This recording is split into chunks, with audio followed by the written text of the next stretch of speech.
Okay, Clay, What's up, Mazo? we're back, man. We're Back back. in the house. We are back, and I'll say it right now. I am off my high of the Giants beating the Eagles, so I'm off that. I'm down. I'm down. Okay, back down to earth. Feet on the Down ground. to earth. I'm ready. I'm ready for our next game. But before we even get to the next game, Yes. before we even talk about that, you again are Clay from Brooklyn. Football with the fellas. And who am I here with? your man Mazo. All about Big Blue. Yes, And sir. Clay, I'll say this. We won that game. I'm happy about that. And those Eagles fans who I know around the area here haven't seen them. They didn't come outside. Haven't seen them. Nobody want to come out and play no more. That's okay. That's fine. That's fine. That's fine. That's fine. But Moving on. I left that game. I'm thinking, like, looking ahead, like, we need something else. We're missing things. My concern right now, first of all, is on receivers. Darius Slayton is out. I mean, he might be out for that game, for next game. His hamstring. You can't play around with hammies. No. You never know. You never know about them. It's no joke. So I'm thinking they got to make some type of move. You would think. To bring somebody in or do something. You would think. I mean, Lil Jordan Humphrey, he stepped up a little bit last week. Not more than a little bit. He stepped up last week and filled in nicely. Wandale had a big play. Yeah. Good game, but a big play on that touchdown. So we got through 1 week. And like you said, our tight end room is probably where the emphasis needs to shift in the short term. But adding another wide receiver is definitely something that people are talking about. Well, they brought in Juice. Yes. I heard that they are. They brought in, and that's Wells again. Hey, and that's Jackson Dart's guy. So Sure. And listen, Lil Jordan Humphrey and Juice might be enough to get through a couple of weeks. We made Isaiah Hodgins look like a Pro Bowler a couple of years ago. Yeah. I'm not saying we can't make it work, but yes, there's a reasonable concern about our wide receiver room, and adding a new piece, is certainly on the table. Which brings us to what you and I talked about before we went on live. There's been a lot of talk about trades, and the trade deadline's in 3 weeks. Cool. So what should we do? Shout out to GiantsBigBlueView.com. They had a poll talking about, should we be buyers, meaning we want to add somebody? Should we be sellers, meaning we are trying to dump some people? Should we do a little bit of both? Or should we do neither and just kind of sit this one out? What do you think? What do you think of those four options? What do you think the Giants should do within the next 3 weeks before the trade deadline? I think we should. It's almost a combination of both. Because I think we should, like. There's some places where I think we can add a player or two, but there's some we need to offload, and I like to offload a couple of guys for some draft picks. Is what I really like to do. I'd like to get a third round pick out for somebody. That's what I really like to do. And just today we redid Paulson Adebo and Javon Hollins contracts to free up some cap space. So we just added, I think it was $4.5 million in cap space by redoing their deals. I mean, we literally just signed them this year as free agents. So if we're already redoing their deals, and it's not like they're playing lights out football. So I'm not sure how I feel about that, but that tells me one of two things. Either we're looking to make a trade and want to free up some money to be able to afford the person we're trading for, and or we're realizing it's hard to get through a season. We've got 2.5 months of the season left with $1 million, right? Right. If it's just because somebody got hurt or whatever, and you just have to shuffle some bodies around so we're not going into a game with 51 instead of 53. We needed some breathing room, and we have that now. Wow, I didn't even know you can renegotiate the contracts during the season. Oh yeah, at any time. They just came on. You can convert salary to signing bonus at any time, and then the signing bonus gets spread out across the length of the contract, so it doesn't all hit at once. So let's say you made $5 million this year, Right. and you have a 3-year contract for $5 million, $5 million, $5 million, for $15 million total. If they turn this year's $5 million into a $4 million signing bonus and a Right. $1 million salary, then they spread that $4 million across the 3 years. So now it's $1.3 million each year. Okay. So now your cap hit this year is 2.333 instead of $5 million. Got And it. that's what they probably did. But that means you are almost certainly going to keep that player for the length of the contract now.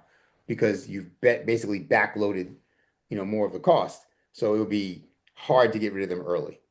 So anyway, that's just a quick, back of the napkin math, so to speak, explanation of why we did this and what it frees up. I hear you as far as bringing in another wide receiver. Are there any other positions you are concerned about? Oh yeah, it's on the line. On the line. I want to protect, Jackson Dart. Can you answer a question for me? Yes. Is there any way we could?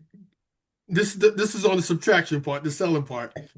Mr. Neal, is there any way we can like let him go and someone get a third round pick since we don't have a third round pick, or some We pick would other not get a than third round pick of Evan Neal. We would not can't get get, a third? I No don't way. know, we'll get a seventh round pick of Evan Neal. But what I think we should do, and you've heard me say this before, is a package, right? No, I don't see Whoa, any whoa! team. People, get ready, hold your hats. It's coming.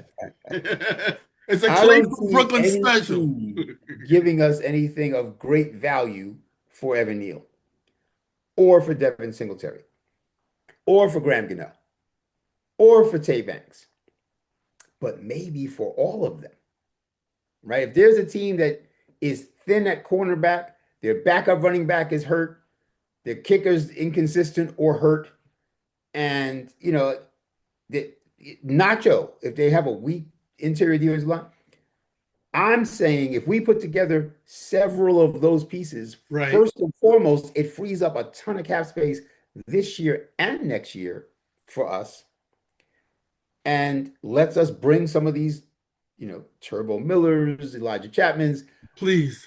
practice squad up onto the active roster, makes us go out and get a new kicker, et cetera, et cetera, et cetera.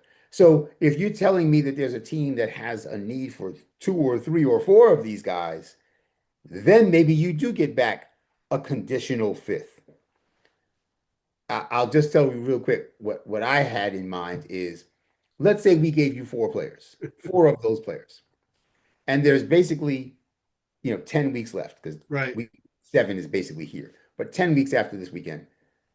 If those 4 players combined play 1,000 snaps, which is 100 snaps a game, basically 25 snaps each, then that means that you used them. So maybe we send them to you for a conditional 6th, but if you get 1,000 snaps, it's a 5th. Mm. And if any one of them has, whatever, not even Pro Bowl, but just like some benchmark of numbers that suggests that he's not only a starter, but he's a good starter, then Right. maybe it turns into a 4th. You know what I'm saying? Like, basically, you put more eggs in that basket and you say, if any of them work, give me a little more. And if they didn't, fine, you give me a 6th for all 4 of them. But now we've got an extra $8 or $10 million in the cap space. And then could we go after like a bigger time, receiver? Sure. I mean, we could Or go after Chris Olave from the Saints if yeah, we want to. there's talk about going after him. There's a lot of talk about it. I'm just worried about and it would be a great if you compare him with Malik. That would That's what I'm be saying. like, It's not just for this year. It's not just, we need somebody to help Jackson Dart get started. But when Malik comes back next year, let's assume Malik is going to be Malik again. It would be great if we had a Chris Olave opposite him. right. That could be dangerous. That could be very dangerous. They can use that early pick for something on the line. We can use that early pick, or a cornerback, or interior defensive line, whatever. Yes. You'll get it, folks. He'll get into that on the long view. Is that Yes. the name of it? Is that the name of the new episode? Yes. The long view. Clay from Brooklyn and the long view. He'll get into that. So don't worry. Absolutely. It's coming. It's coming. It's Let coming. you know. It's coming. But that's what we think. What do y'all think? Is there someone you want to trade for? Do you not want to make any trades? You want to sit the trading deadline out? Shout at us. Let us know what you think about the possibility of making some moves before the deadline. Should we be buyers? Should we be sellers? Should we be a little bit of both? Or should we sit it out? Let me know. Put it down in the comments. Let us know what's going on. We'll get right back to you on it too. We have a nice discussion about it. Absolutely. All right. I'm with it. I'm like, let Russ go if he had to. Exactly. Any number of people we can do. Anyway, So that's just a short look at the upcoming trade deadline. Clay from Brooklyn, football with the fellas. And who am I here with? It's your man Mazo. It's all about Big Blue. Hey, Yes, sir. guys, we appreciate your support. Glad you're with us. Until next time, peace.